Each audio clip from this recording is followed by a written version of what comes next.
because the holsters I make are designed from the ground up.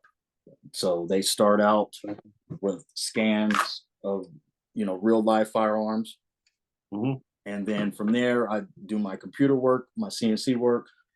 I make my molds, make all the tooling for it, and then I design the tool paths of how the holster is going to be cut and how it's going to look. So this isn't what we call off-the-shelf holsters. There's nothing wrong to that. If anybody that's a holster maker happens to watch this, I'm not talking about you. But there's companies called like Pale Horse Concealment where you can buy their CNC molds of the gun. You can get it optics ready, or you can get it just the firearm, or you can get it with your favorite light, or whichever light you want to support.